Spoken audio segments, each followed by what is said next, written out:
I spent 3 years building my Mustang, and I blew it up twice. Here's a list of every mistake I made in the process of building it, so you guys don't make the same mistake I did.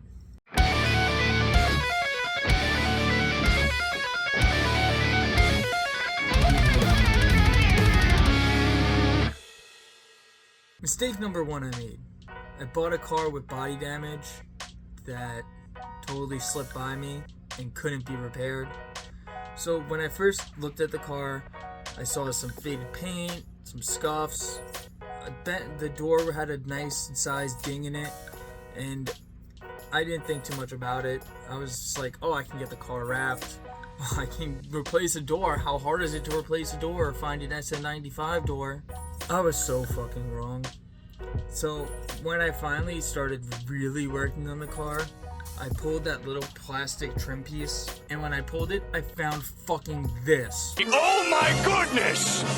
My eyes! This one is really on me because I was so focused about the mechanical stuff when I was buying the car. I was trying to convince myself, personally, I don't care what the car looks like.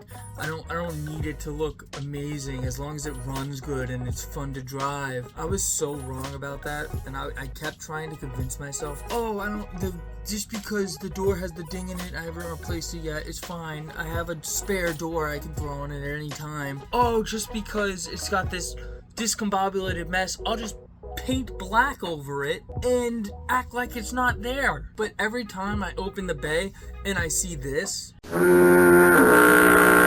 it fucking wears you down just a little bit every time.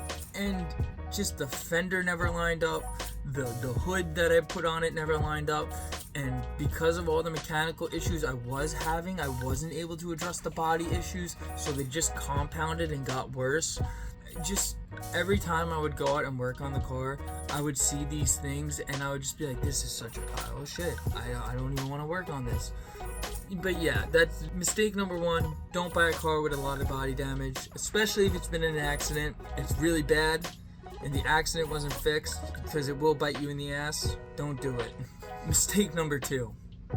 Buying a car that was pretty heavily modified. 50-50 correct, 50-50 incorrect. So when I bought the car, I thought it was so cool that it already had a ton of stuff done to it. It had a catback, it had an intake, it had 410 gears in the rear. Maybe that's what the previous owner said. He did 410s in it. Definitely drove like it, but I never really checked. It had frame connectors. It had all this stuff that was done to it, and I was so blinded with it. It came with an SCT tuner, and I was like, oh, it's tuned. Oh my god, that's amazing. I don't have to pay for a tune. So when buying a car like this, where it's modified like that, not only does this mean someone else did the work, it means maybe 50% of the time you have to go back and fix their mistakes. I had to replace coil packs. I had to fix vacuum leaks. I had to replace every bolt in the transmission because it was the 5-speed conversion. It was an auto originally, and someone did a 5-speed conversion, and that's what the tuner was for. The tune file literally said 5-speed conversion. And look at that before I bought it. And I had to go back and replace every transmission bolt. I had to make sure everything was kind of lined up in the right spot, but it never was. Not only was I constantly spending extra money that I didn't want to spend on fixing little things that were fucked with before, it just added to the entire stress of troubleshooting. Hey, is this fucked up or misfiring now because of the shitty coils, the shitty wires, the plugs that I didn't put in it? Are they gapped right? Are they not gapped right? The best way I can describe of buying a heavily modified car that you're gonna make into your project car is, imagine you're baking a cake. You're sitting there, you got all your ingredients, you know what you're gonna add, you know how much you're gonna add, so you start adding a little bit of ingredients. And then two guys kick in the fucking door, throw a fucking bag over your head, fucking throw whatever the fuck they want in that bowl, mix it up, take the bag off your head, and say, okay, you can finish your cake now. You can't finish that cake. It's fucked up. You gotta start from scratch. Dude, what are you gonna do? Try and take the shit out of the bowl? You can't. It's already mixed up. Your shit's fucked. And that's basically every day when I tried to do something to the Mustang, I would find something more fucked up that was either done incorrectly or just fucked from the beginning, and it was just a compounding snowball of fuckery. So my recommendation, unless you are doing the work yourself, or you personally know a professional shop is doing it, or this guy has verified work and it all looks legit, do not buy a heavily modified car off Facebook Marketplace or anywhere, because 9 times out of 10 you're gonna find something really messed up with it that you're just gonna have to go back and fix. But still, it just added time to the build and took away from the things I wanted to do. So my personal recommendation, don't buy a car that's heavily modified. Try and buy something a little more stock, maybe stock plus. Mistake number 3, buying a 98. So for all my Mustang friends out there, there's a small caveat to this. Buying a 98 isn't too bad, 2 reasons. If you want to do a Coyote swap, because it already has a return style setup, so you don't need to fuck around with fuel lines and stuff, or if it has a fucking 4-valve in it. The 96, 97, 98 Mustang are what you could consider bastard cars. So in 96, Ford introduced the modular motor. They kept the SN95 body style from the 94, 95, but they put in their modular motor. To be specific, the 2-valve modular motor. Unless you had a Cobra, then you had a 4-valve. Now this 2-valve 4.6 modular motor made around 225 horsepower on an engine dyno. Then Ford kind of was like, hey, kind of made a fucky wucky here, there's not a lot of power. Why don't we come up with something else for the 99? Especially because we're doing the whole facelift kind of deal. So that's when they came out with PI heads. So then the 99 to 04 GT had a PI 2-valve. What is the PI 2-valve? Just bigger intake ports, a little bit different cam profile, stuff like that. Basically added more horsepower to the PI motor. So that meant that the 96, 97, 98s were a little behind on power compared to the 99s to 04s, which isn't too bad, but it's just a bitch. Like, why? I get it, we have to make improvements somewhere, but it just makes those cars just objectively worse. Anyway, my opinion, 98 is a bastard car, but this is also a bastard car. It's an amalgamation of 2 generations smushed together into one. Also, coil pack ignition kind of sucks if you want to do any sort of forced induction. So if you wanted to do forced induction and not go through plugs like crazy on these cars, you really had to upgrade to a coil on plug setup, which meant changing the whole harness out. Also, for a 94, 95, you can build a pretty kick-ass 302 for a fraction of the price of a modular motor. Mistake number 4, overextending myself on the work. So you may ask, Brian, what does that mean? And I'm going to explain it here. So remember earlier how I explained the difference between a non-PI and a PI 4.6 2-valve? Well, the non-PI obviously couldn't compete with a PI 2-valve, right? So what are you going to do if you want to make power? Well, you can take a PI head off of any new head and slap it right on your non-PI block. Throw in the PI cam, throw on a PI intake, you're cooking with gas now, probably getting 50 horsepower. Not to mention, you just bumped your compression up to around 10.5 to 1. So that really seems like a positive, right? That seems really cool. So you're already making more horsepower than a 99 if you just do that swap, right? Well, me attempting to do this whole PI head swap with cams, with stage 2 cams, has led to a chain reaction of failure after failure after failure after failure after failure on this car. It's the main reason why I blew up the car twice. Which, whatever, you know, you pay a shop to do it the right way, and you get more power out of it. You have a pretty cool car. But me, being the clown I am, I was like, I could do that. How hard could it be to swap heads and cams without me having a lift or an enclosed garage to do it in? And you know what's funny? All I wanted to do was headers. But to do headers, you have to drop the K-member. And then I found out about this PI head swap. And I was like, oh, well, I'll do the PI head swap. And that way I could put the new headers on the new heads. And I could just drop that in.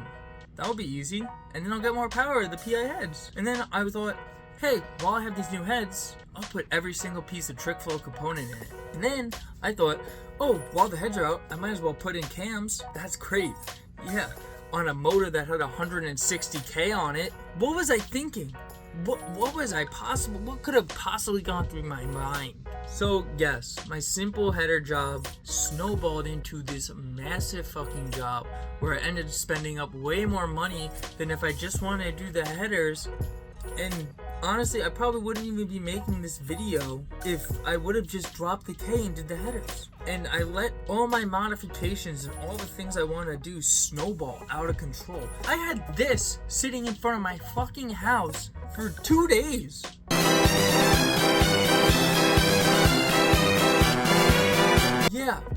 Yeah, an open engine sitting in front of my house for 2 days, and I didn't think it was a problem.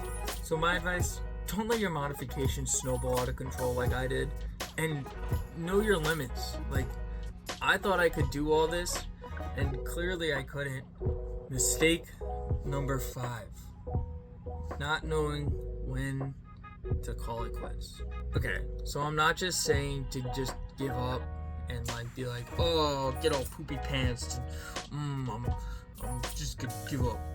But strategic retreats are sometimes the answer, or pivoting to something else. So the engine literally blew up within 24 hours of me finishing the 3-month PI head swap that I started, where the motor was open to the elements and everything was getting in there. Now, some of you would look at this pile of junk and say, this is the perfect excuse to swap in a Coyote, or a 4-valve, or an LS, or literally anything else besides a 4.62 valve. Please don't roast me, 2-valve bros.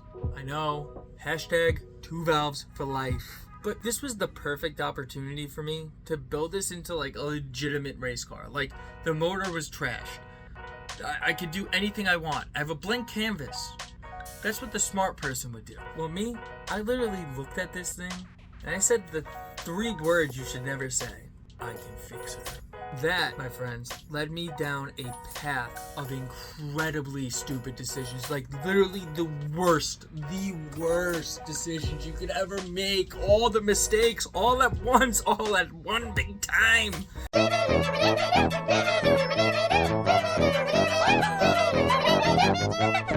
Hey, you just gonna do a simple rebuild on it? No, I was gonna do a 600 rated horsepower stroker kit.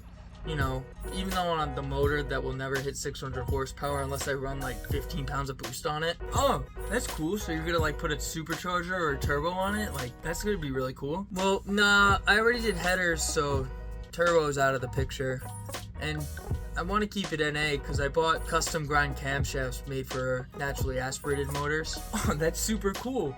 So you must be trying to build high compression fucking 2-valve, right? Nah, I'm gonna keep it kind of mild, around 10.7 to 1. You know, where like stock would have been for like if I just did a regular PI swap. Wow, that sounds incredibly stupid. You know, you could probably swap in a junkyard Gen 2 and, you know, have like 400 horsepower out of like a stock motor, right? Yeah, but I already have the 4.6 block, so I might as well work on it. Honestly, the amount of clown-like decisions, as I just said before, it's baffling. It's baffling that, like, looking back on it, I just don't understand how I went down this train of thought where I was like, yeah, I'm just gonna build a 2-valve and it's gonna be super cool. I'm gonna put a stroker kit in. Bonus tip. Just buy a Fox body. Don't buy an SM95. Buy a Fox body. That's what you really want. That's what you really want. Just trust me. Just buy a Fox body. Listen, I know prices are crazy, but just do it. Just buy a Fox body. Because that's what you really want. So with all that being said and done, the Mustang is gone.